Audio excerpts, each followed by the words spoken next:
What's up, everybody? If I'm talking a little bit quieter today, it's because I've got a baby sleeping right over there and I don't want to wake him up. But we are back with another 5-ingredient recipe using one of the new Primal Kitchen pasta sauces. Today, we're going to make a keto fettuccine alfredo with sautéed scallops. And to get started, we're gonna first cook our scallops. We're gonna cook them on high heat. We're gonna add a little bit of avocado oil to our pan. And once that oil's hot, we're gonna add our scallops. We're just gonna cook them for just a few minutes until they're a little bit brown on the outside. Once they're cooked, we're gonna set those aside. For our noodles, we're gonna be using Shirataki Fettuccine, also known as miracle noodles. If you've never used these before, one thing you want to do is rinse them really well with hot water.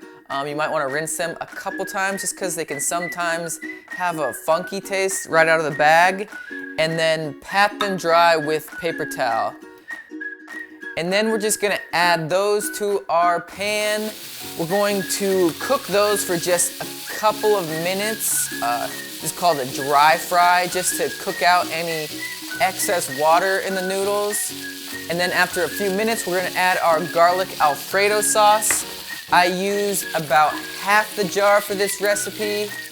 Mix it around. And then for just a little bit of color, get some greens, we're gonna add some baby spinach to the mix. Mix that around until the spinach cooks down. And then we're gonna add our cooked scallops, add those back in, cook everything for a few more minutes until you cook out any excess water or liquid so it's not runny. And there you go, super easy, super simple, took about 15 minutes to cook. If you're curious about the macros for the No Dairy Alfredo sauce, it's about 4 grams of carbs per serving, so very keto friendly. If you want to pick up some pasta sauce for yourself, you can head on over to primalkitchen.com, use the code HELLO20, and you'll get yourself 20% off. Thanks for watching.